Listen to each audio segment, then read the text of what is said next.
Excellent connection. Okay. Hello, everybody. Are we up and running? It's excellent connection. All right. This is a quickie. I want to join Rob live. We're going to talk about how to get rich on YouTube, so this ought to be fun. All right. Go for it, Rob. And I think if you know me, if you've been here before, actually, if you're new here, welcome. My name is Rob. Nice to meet you. But if you've been here before, you know that I tend to focus more on the motivational side of things, inspiring you, and I tend to be realistic. And I'm still going to be realistic in this video too. I realistically think that it's possible for you to get rich on YouTube, and I'm going to explain this. And I'm not even just talking about... Okay, this ought to be good. Now, I know there are people making lots of money on YouTube based on views and whatever. Just to give you an idea,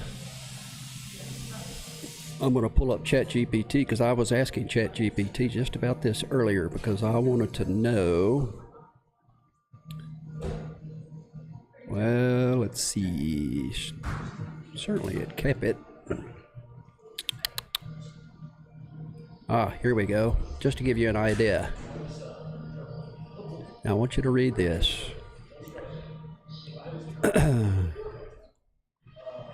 Right here. We'll go back up to the top. Here was my question. What does YouTube pay in RPM? Now RPM is revenue per milli, or revenue per 1,000 views. What does YouTube pay RPM to creators based on a number of views? RPM, the amount you earn for every 1,000 video views is that's RPM. And then, so here's the formula you can use. Total revenue earned equals total views times 1,000.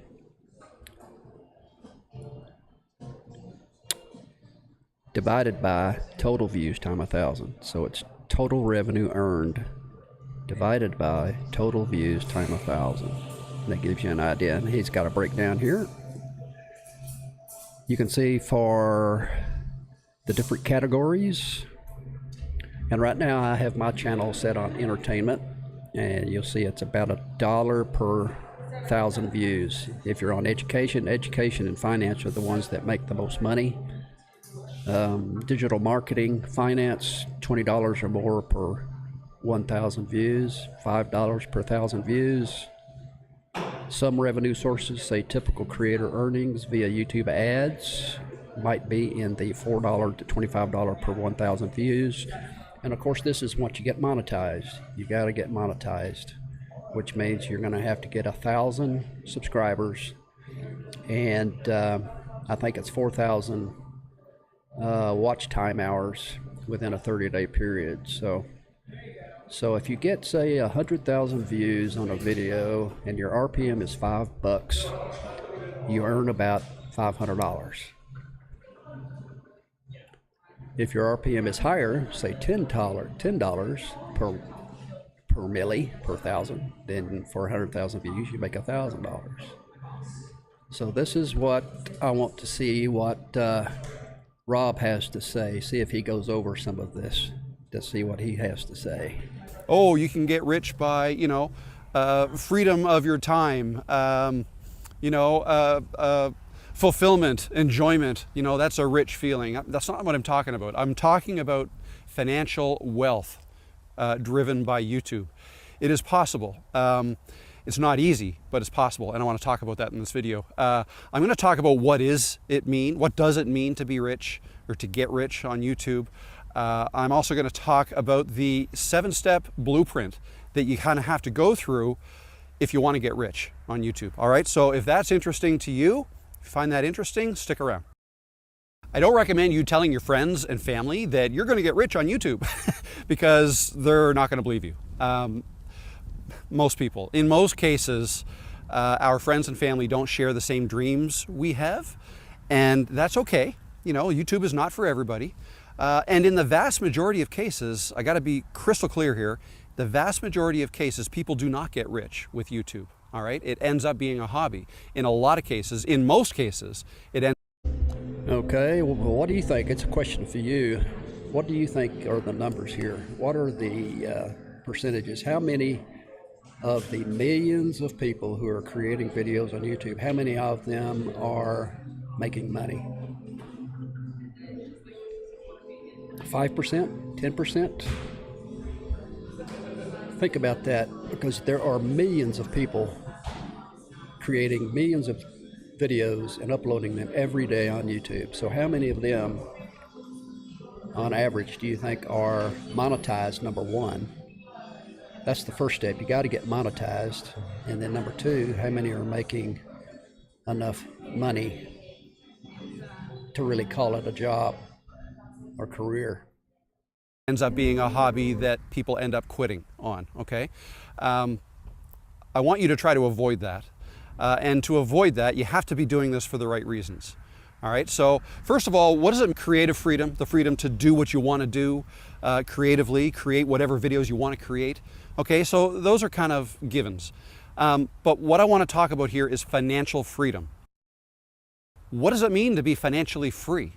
If you're over 40, which you probably are if you're watching this video, over 40, over 50, then you're probably maybe coming towards the end of your working career.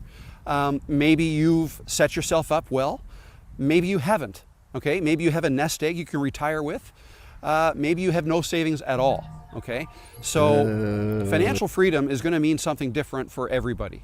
All right, so you have to decide what it means for you. And I'm going to go through a few scenarios here. There's actually two main categories I want to discuss. One means having a big pot of money in your bank account. All right, you have a whole bunch of money, and therefore you do not have to work to sustain yourself, your family.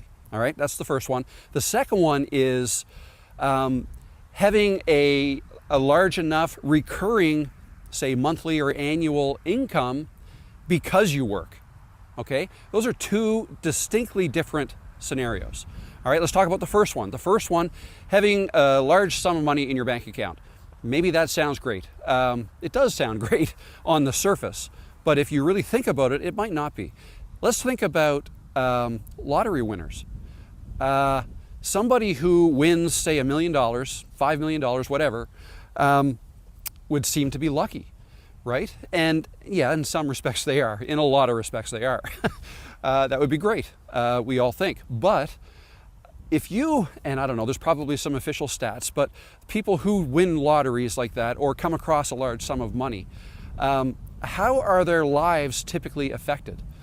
In a lot of cases, I'd bet that they spend that money, you know, on things they want, on things they want to do, on their family members, whatever. But in a lot of cases, the people who win don't have this financial smarts to be able to make that money last. If that's the case, there will come a point in time where they run out of that money, and then they're back to where they were. Okay, maybe with a few more nice things, but so that's the danger of having a large sum of money in your bank account. It sounds great, and it probably is, but you have to be careful. If that's what you end up doing, then that's a pitfall you have to look out for. Be that as it may, maybe that's what you want to do. So in this scenario, let's talk about getting $1 million in our bank account. How much time is it going to take you to do that? How much time do you want it to take you? Let's talk about getting $1 million in our bank account in 5 years, okay? Still might sound like an awful lot, but I would say that it's probably doable. Maybe not for everybody, but if you really want this, there are things you can do to make sure that happens. What does $1 million in 5 years look like? Well, the way I would look at it is, all right, this is going to take me 5 years. I need to live during these 5 years. So let's say, I don't know, let's say I need $50,000 a year to live, okay?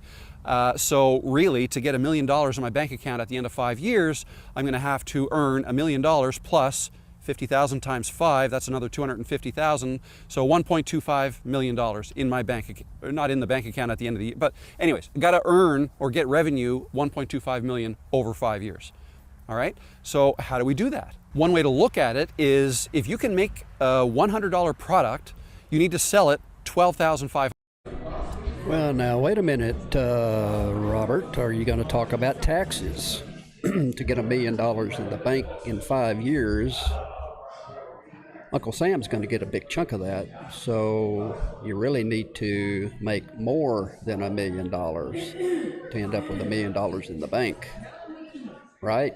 So I get your idea, though. What you're talking about is for those of us who want a big lump sum of money at the end of a period of time. This is the way to go about it, as opposed to living day by day, month by month, and living comfortably over time with very little in your bank account, which is, there have been books written about that, about giving your money away, not building up money in your bank account, especially when you're our age, when you're over 50.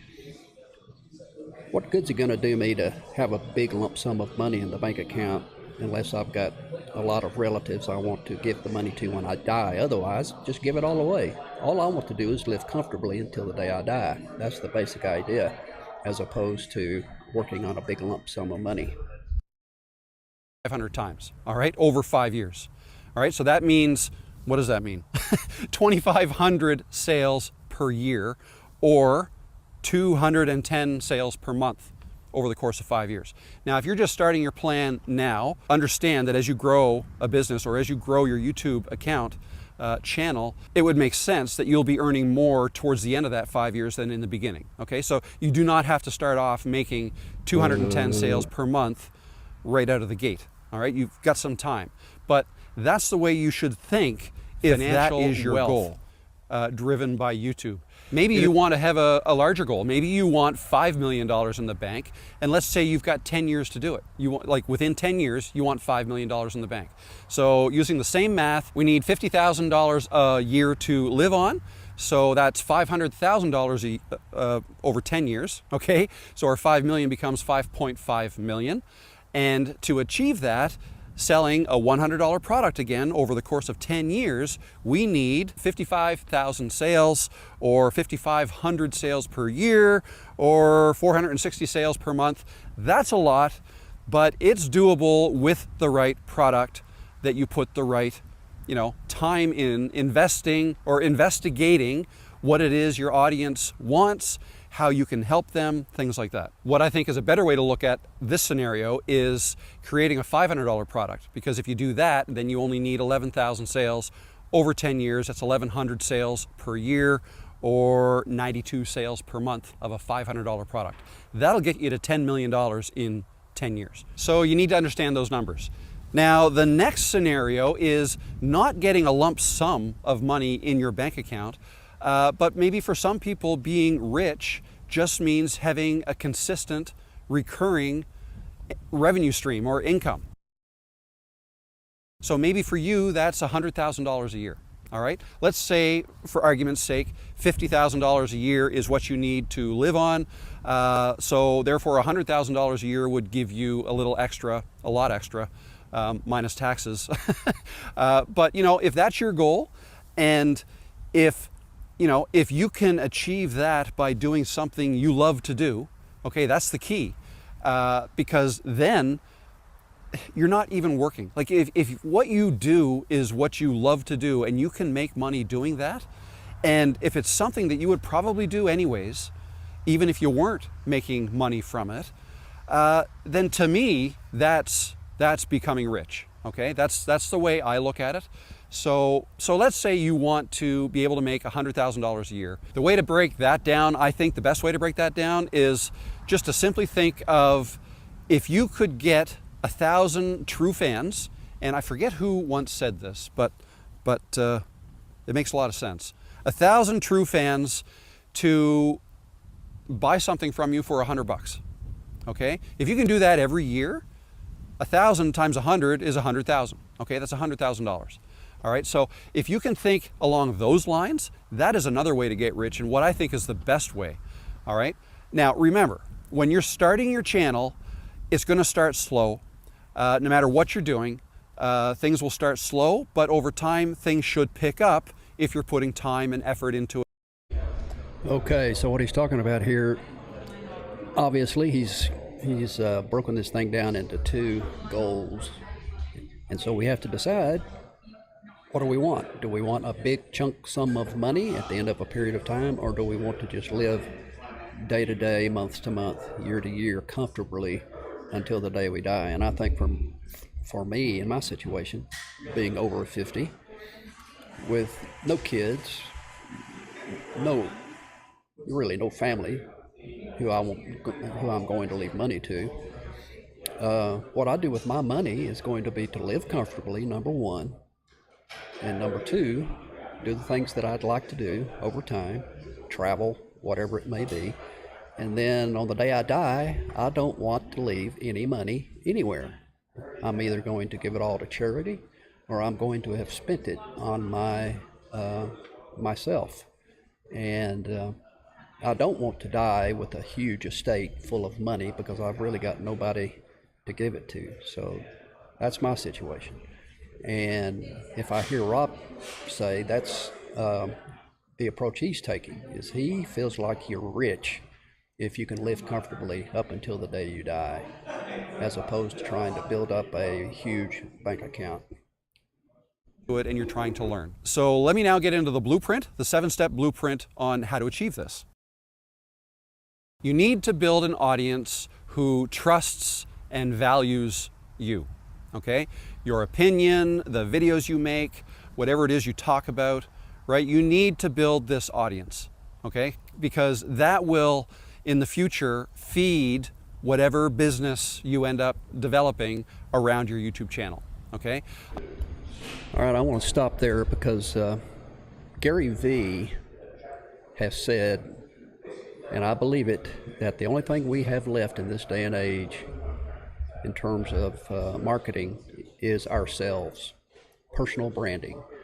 It's about relationships. It's about you and me relating to each other and somehow forming what the future holds. Because in the day of AI, about artificial intelligence, in this day of AI and technology and the way things are going, it's all about building relationships. And so the idea for me is to build relationships, and I think that's the approach that Rob takes. And so I agree with him that it's going to take. I want to be clear here. Take some time. If you want to get rich on YouTube, you need to do more than just try to make AdSense revenue. All right, it's very rare for people to, quote unquote, get rich solely from ad revenue from YouTube. So you need to build something else. So in order to do that, or if you're going to be able to do that, you need to have a business mindset. And not everybody has that. Not everybody thinks that way. But if you can start thinking that way, if you don't already, that'll take you a long way, because that's how this works. YouTube, if you want to be successful with YouTube, you need to treat it like a business. And that means not just making content you want to make, but make content that your audience or that your viewers want to watch. That is key right there. I watched a video yesterday that reinforced this idea. To make videos for your viewer, not for yourself. You know, we want to create content that helps people, that is of interest to people, that provides value to people, not just for ourselves. And how many creators create content just for themselves and could care less about what the viewer is looking for? So the idea here is to help the viewer, ask the viewer, how can I help? And that's what he's talking about here. That is super key. If you make videos just for yourself, then, I mean, how's that going to work? Right? It's the same as if you built a store that sold stuff that you want to buy. Well, what if nobody else wants to buy that stuff? What if only you want that stuff? I mean, you can't be successful running a store selling stuff that only you want to buy, right? You're giving yourself money, but then that's net zero. So that doesn't work. You need to build an audience, and that's actually what most of my videos are about. this first step in the blueprint, building an audience, and you do that by making videos people want to watch, perhaps doing live streams, building a community, and live streaming plus videos, together will help you build a community. And then just keep providing value.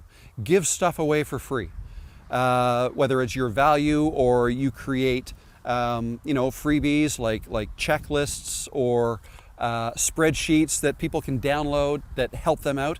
Be helpful, right? The more you can be helpful in your videos and live streams, the more trust you will build, the larger you will grow your channel, the more subscribers you'll get, the more views you'll get, everything will grow. Okay, so that is the first step, and that is going to be the engine that drives all of this. The next step is offering a product or service. All right, and that might sound obvious, and if you've made it this far, you might be thinking, yes, I know. I thought you were going to tell me what I can sell. Not exactly. I can give you some ideas, but this has got to come from you. It's going to depend on what videos you make. What is your niche? Who are you trying to reach? And if your niche is something that you're passionate about and something that you can talk about for a long time, you have some knowledge on something that could perhaps help other people out. If that's the case, then start thinking about what you can provide them, not only for free, okay, that was in stage one, but something a little bit more that you can sell, okay? And maybe you start off with something small, something that you sell for $5. $10, 20, 50, right? You start off small, and it could be, I don't know, it could be t-shirts, it could be mugs, it could be digital downloads. That's a huge one, and that's my favorite. A digital download could mean many things. It could be Canva templates, it could be Excel spreadsheets, it could be videos that pay-per-view videos. I mean, they're not pay-per-view, but basically not the free videos you're going to be putting on YouTube, but videos that maybe offer something a little extra, like a mini course, a series of videos you could package into a mini course that teaches somebody something, right? Maybe you're a real estate agent and you want to teach somebody how to go about buying a house in the United States or Canada or whatever, right? Just a five video mini course. You can offer consulting. Right? Consulting, coaching, whatever you want to call it.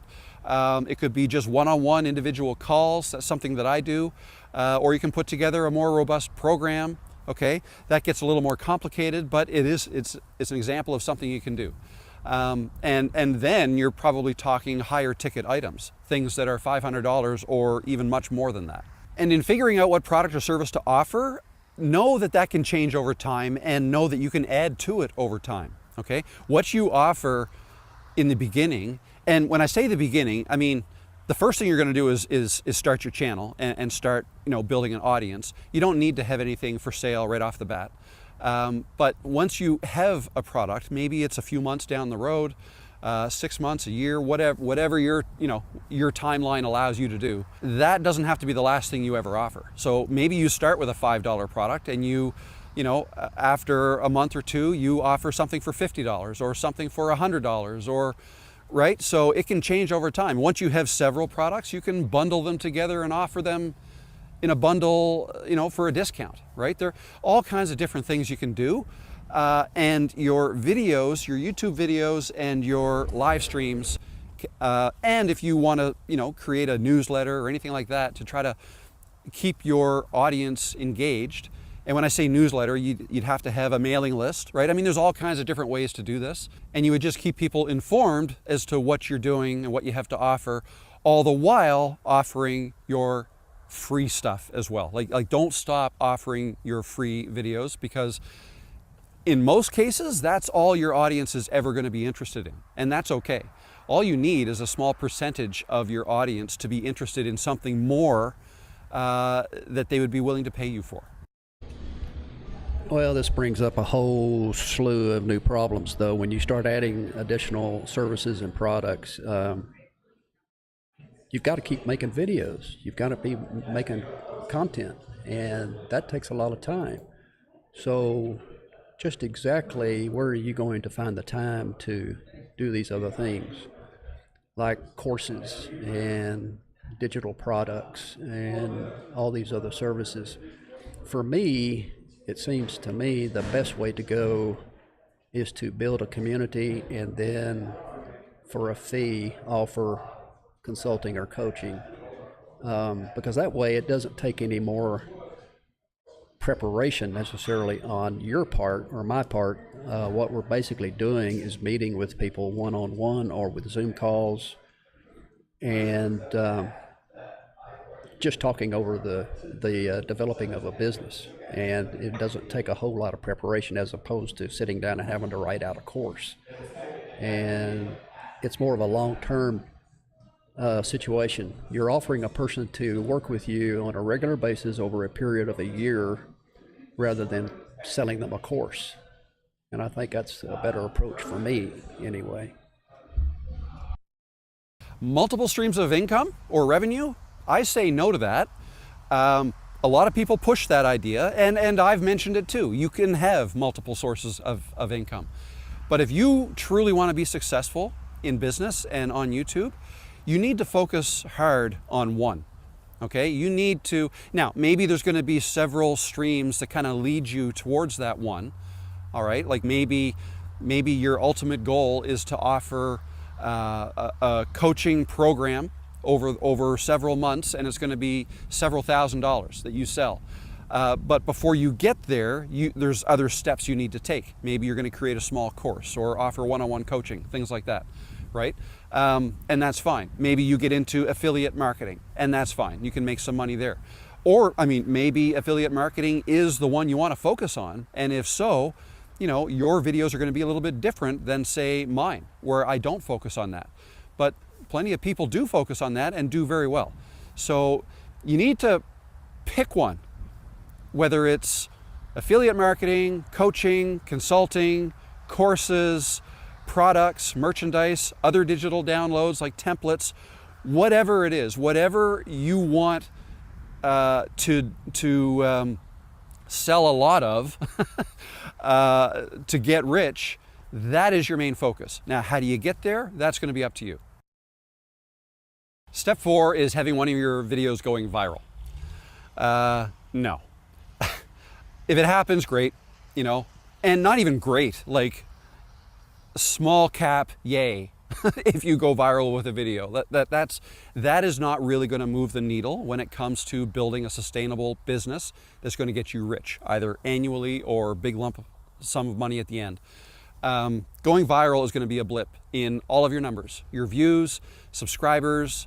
Well, subscribers tend to go up all the time anyways, but the number of views you get and the revenue you make from YouTube, right? That'll spike when you have a video go viral, if you have one go viral, but then it'll come back, you know, until such time as you maybe have another video go viral or semi-viral, you have another spike. Don't focus on that.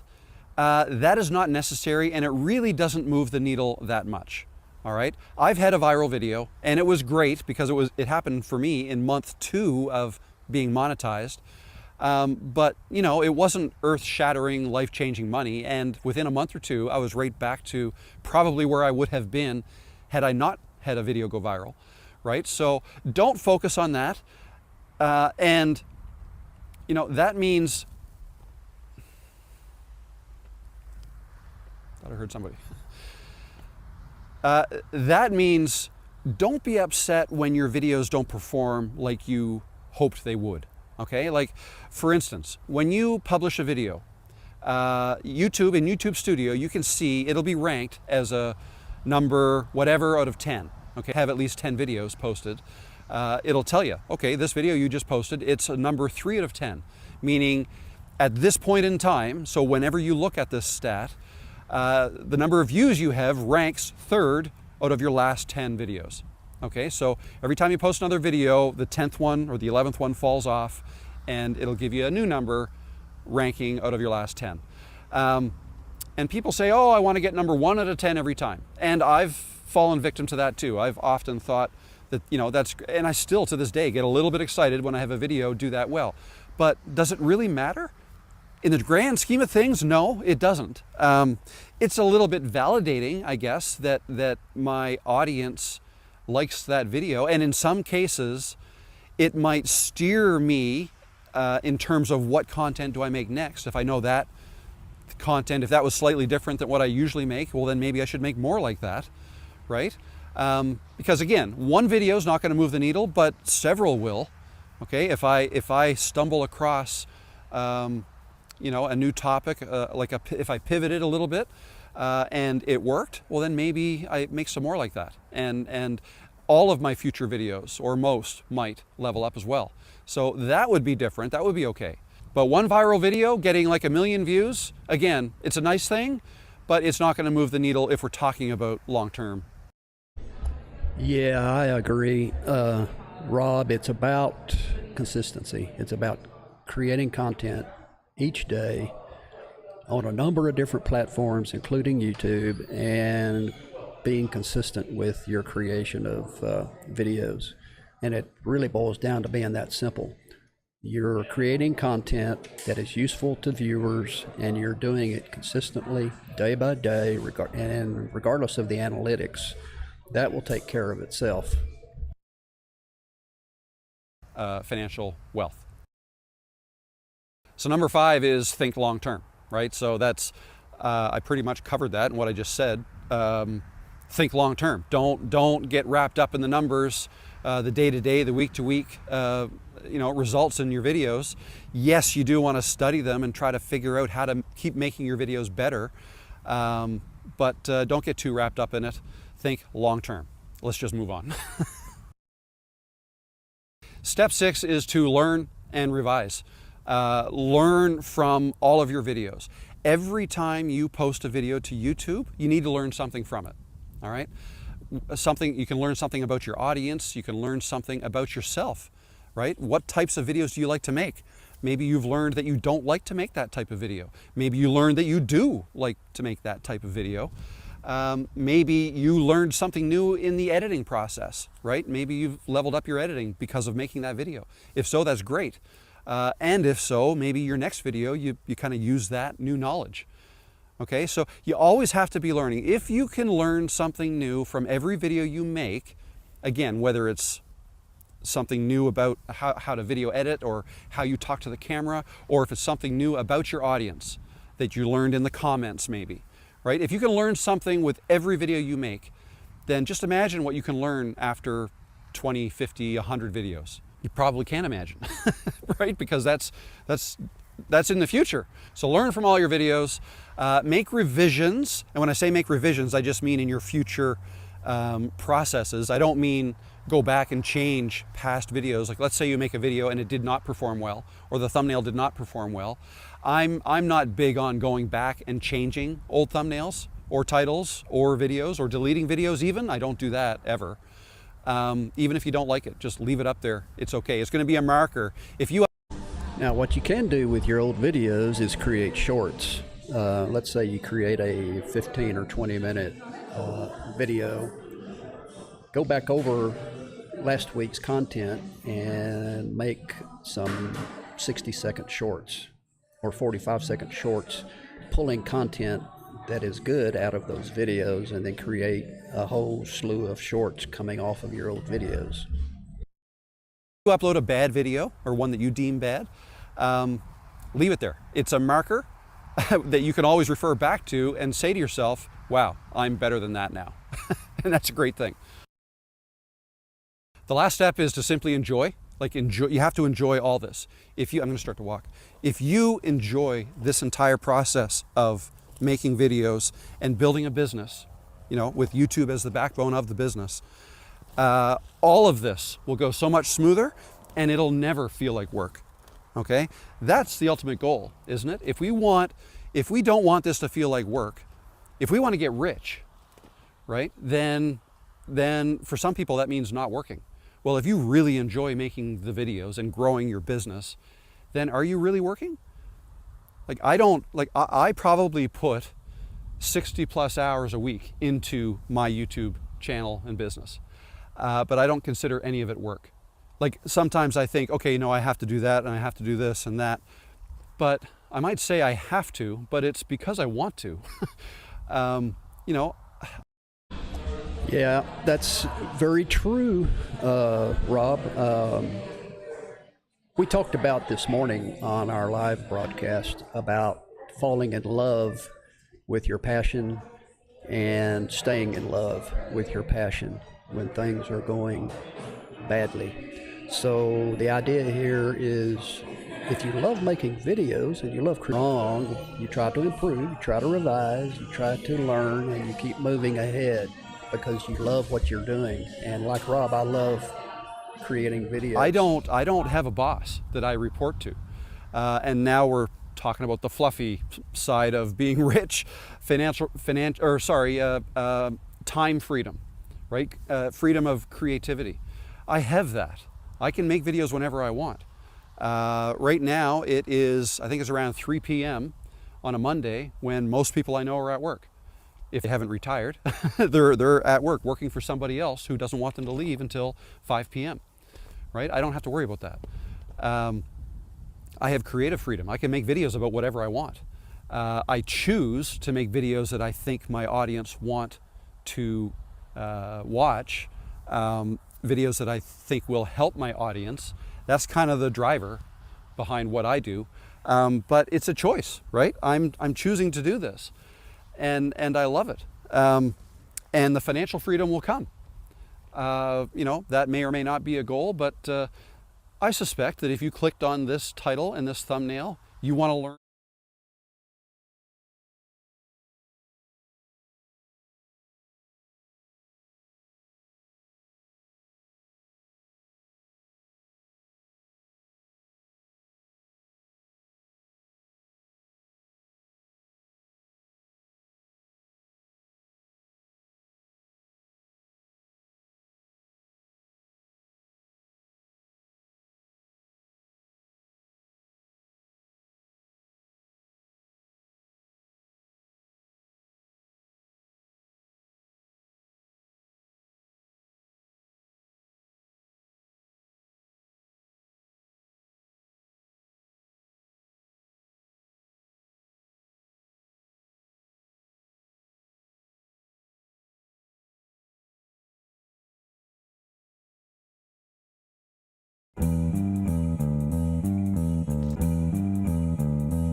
Thanks, Rob. I appreciate it.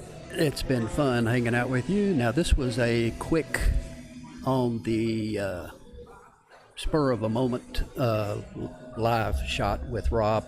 I was just watching Rob and I thought, I think I'll just get on live from the coffee shop here and add my 2 cents worth. And